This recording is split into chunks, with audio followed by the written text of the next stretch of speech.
He defends his title at UFC 231 this weekend. He is the reigning and defending UFC featherweight champion of the world via phone, I believe. Our friend Max Holloway joins the show. Max, welcome to the show, sir. How are you? I'm good, Luke. Yeah, it's phone interview, man. Sorry. I know you wanted to see my pretty face, but I wasn't able to get to Skype laptop, so I apologize. So I wanted to see that beard of yours. You know, that beard, your beard game be strong. It does. It is certainly strong. Well, first of all, Max, a couple things I want to get to right off the break. Number one, I'm not going to see you tomorrow, so I'll say it now. Happy birthday. I know your birthday is tomorrow, correct? Thank you, man. That's amazing. Thanks for remembering. Yeah. Yeah. Okay. So first of all, that should be a lot of fun. Second of all, I saw your interview with the gentleman from Complex. Did you get the PlayStation PGs that you said you were going to? Hey, I got him. Did you really? We picked that. Yeah, I'm about that life. I was jogging when the raffle went down, and I entered. I didn't get them, and then one of my friends is being smart ass to me. He showed me, my cameraman actually. He showed me. He's like, hey, what does this mean? Because he entered a raffle too on the sneakers app. And he's like, hey, what does this mean? And he had big words that said got him. I was like, wow. I was like, thanks for rubbing it in the face, because I just told him I didn't get him. And then I had a couple homies in Hawaii enter the raffle for me too, and one of them got him for me. So he hit me up through Instagram and told me, hey, look, I got him for you. So I'm so stoked. I'm excited. I can't wait. All right, whenever you can put them on your feet, or whenever you get your hands on them, can you Instagram or tweet a picture of them, please? Oh, yeah, it might be a video. It might, I don't know. Last time I kicked the car window out, so maybe we kick something else out with them on. It'd be fun. That would be kind of fun. All right, man, let's get to it. You know, I don't know exactly what to ask you about some of this stuff, except just to say, are you already tired of all the questions about the difficulties you face this year? I know Media Week is about to start. I mean, how do you feel about having to answer for this kind of stuff all the time? It is what it is. You know, some people are concerned, really concerned. Some people need to do a job, and it comes with my job. So, you know, I ain't concerned. I know about a bunch of questions. You know, I've been answering a bunch of times. You know, the answer is not going to change on all of them. So, you know, if you guys want to hear an old record play, then, you know, keep asking the questions. Have you thought more about it? Because I know that, you know, it's not a concussion, or at least you don't think it was. You don't think it was the water loading thing or the weight cutting thing. Could it have been some kind of illness that they just didn't diagnose or didn't know about? Yeah, you know, we don't know. You know, we took the tests that they thought that what it was. Like I said before, you know, we took all the tests. We passed all the tests. So, and all the tests is coming back looking great. So, you know, at the end of the day, we see, you know, I still got an ongoing private investigation, you know, with trying to figure out what's going on, you know, me and my team, because we still trying to figure it out. But at the end of the day, it's not the big things that they thought. So, you know, right now I can't comment too much on it because we still got the investigation going on. But, you know, that's it. How do you know you feel better? Like, can you give us a sense of like how you know internally, okay, I feel the way I'm supposed to? Man, I wish I could let you guys into my camp, but ninjas move in silence, and and that like this camp been one of the greatest ones ever, man. It's I've been breaking numbers, doing a lot of amazing stuff, you know, making surprising a lot of people. So I can't wait, man. I just can't wait for December 8th and show you guys what I've been working hard for. You know, it's people keep sleeping, you know, it's time to wake them up again and let them know that Blessed Era is still full effect. And, you know, jump on the Blessed train now, you know, the Blessed Express.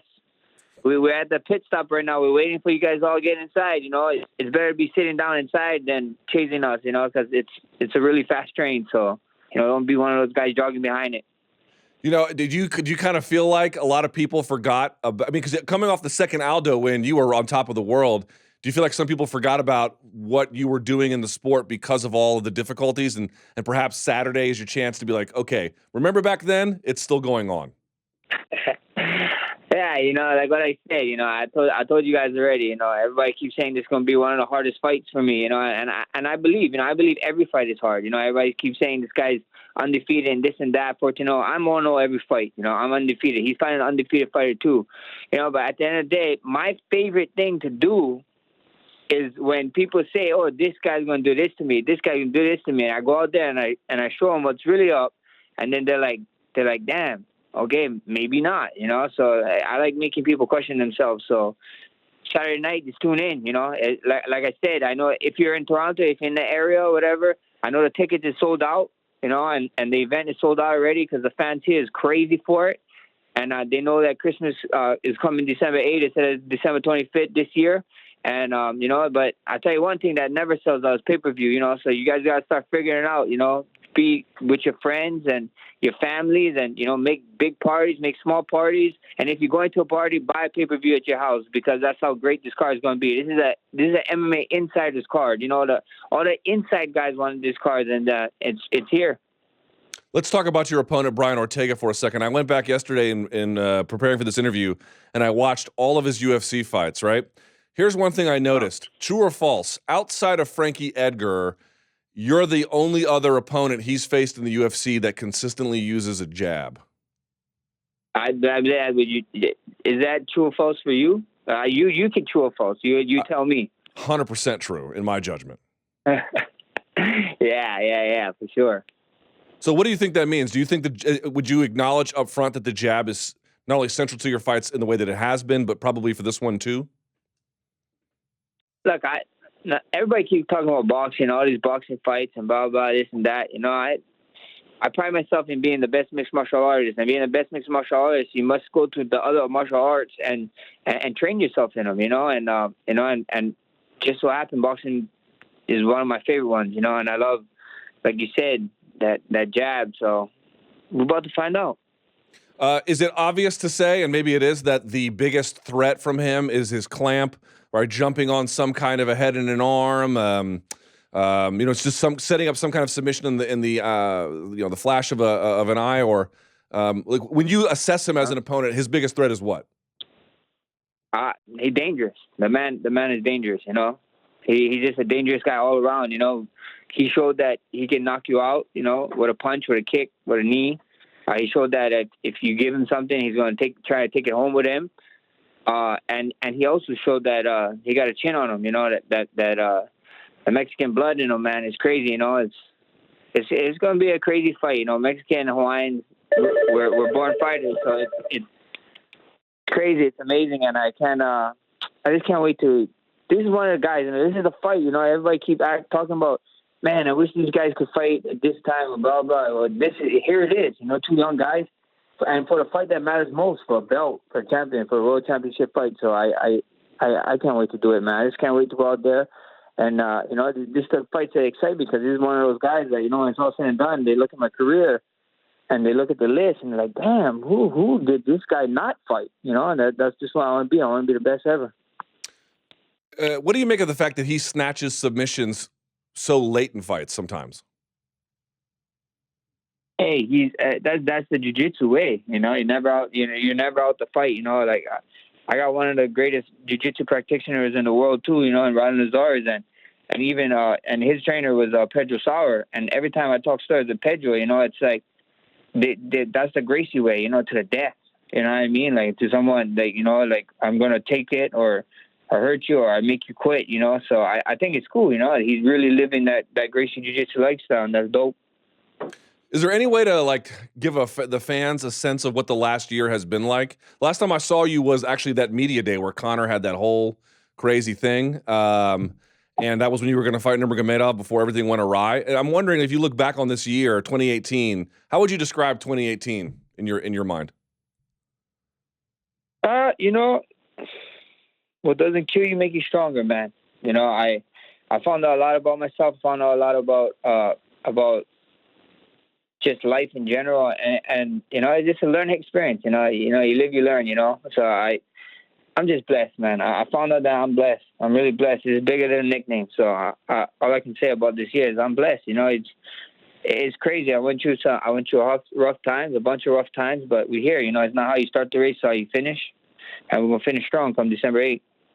Do you need to win? I mean, obviously, look. I'm going to ask this question very carefully. Dominic Cruz, when he beat T.J. Dillashaw after that long layoff, said he didn't need that win to validate who he was. He knew it. The winning was nice, but he had already had a sense of what it meant to be who he was. Do you share that view? Like, is winning part of this process, or is winning a bonus to the process?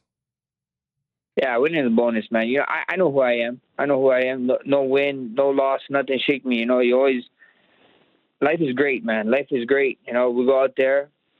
I go out there, have fun. You know, people keep stressing. People keep thinking too far in the future. People keep thinking too far in the past.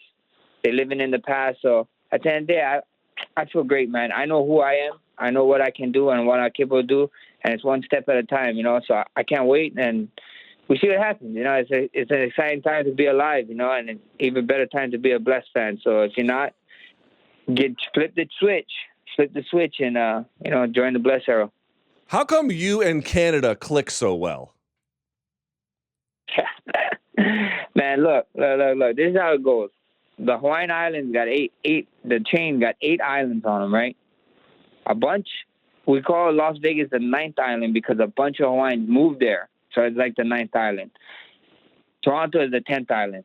They're amazing. The people here, the fans here is great. You know, I got more than a dozen like people hitting me through my webpage, telling them, hey, look, if you need a place to stay, we got an extra room for you and your team. I got they offering us to cook dinners and stuff. You know, where else does this happen? It's crazy. You know, every other place we don't get that kind of love. So it's amazing. I don't know what it is. You know, even on last week Thursday, you know, they used my GIF and stuff after they didn't beat Golden State for like 4 years or something at home, and they finally did it. So it was amazing. After a big win like that, they used my GIF, you know, yelling, "Where's my belt?" So it's pretty cool.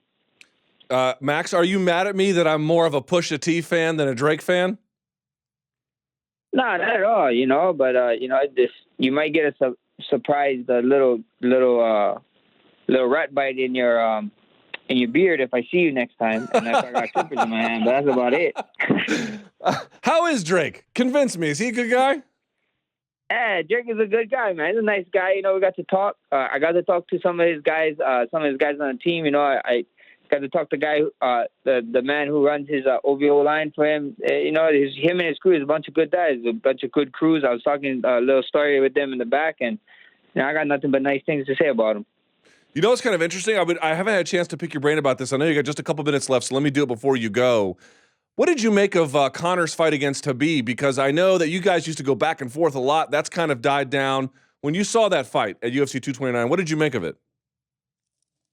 You know, everybody keeps saying, "Oh, Conor got smashed." I didn't see it. You know, like in couple positions he did, but I thought he was doing great. I thought he was doing actually pretty good. You know, I thought they had a good game plan going into the fight. It looked great. It looked good. It's just Khabib was just capitalizing on that real little mistakes Conor was doing. Khabib was just capitalizing it, you know. So I just think Khabib was just on his game a little bit more that night than anything, and it was a good fight, you know. It was. I think a lot of people was like just saying that Conor didn't do that good. But I thought Conor did pretty good. You know, it is what it is. He was in bad positions. He got out of bad positions too. So, you know, my asset of it was he did all right.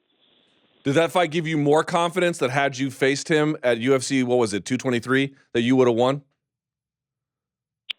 Yeah, you know, at the end of the day, you know, we would have seen. We're going to find out, you know. We got nothing but time, too. You know, I know they're figuring out, they got to figure out their stuff going on. So we'll see what happens. I got Brian Ortega first. You know, that's definitely, the two of them is definitely the guys that would be cool, you know, and everybody keep talking about. So we'll see what happens. You know, I'm a fighter, you know. I'll fight whoever, and you know, I'm a champion. I've been a champion, and you know, I'm about to go out here and defend, be a defending champion. And the next thing on my list is to be on the pound for pound list. So you know, and that number 1 pound for pound, you know, and whatever fights it is that takes me there, I'll go there. You know, if it's going up a weight class, if it's staying here defending my belt 12 times, if it's going up 3 weight class, if I gotta go and see the baddest man on the planet, then so be it. You know, we're gonna get it because I want that number 1 pound for pound spot. Last question before you go: how long before you're number 1 pound for pound in the sport? We'll see what happens. You know, we see what happens. It's all about hard work. I just got to keep on putting the work. You know, it's up to you guys. You know, whoever the guys voting for it. You know, you guys, they got to figure out. Go ask them. I'm just gonna keep on doing my job and you know, keep getting these wins. I know you got to go. Max, I really appreciate your time. You've done a ton of media. I know you got a lot ahead of you. Thank you. Genuinely, I say that. Thank you for making some time for me on the show. And, dude, I cannot wait to see you and Ortega lock horns on Saturday. Thank you so much. Thank you, Luke, man. You've always been one of the greatest supporters and stuff. So you have a good one. Happy holidays. There he goes. Max Holloway. Blessed era is what we're in.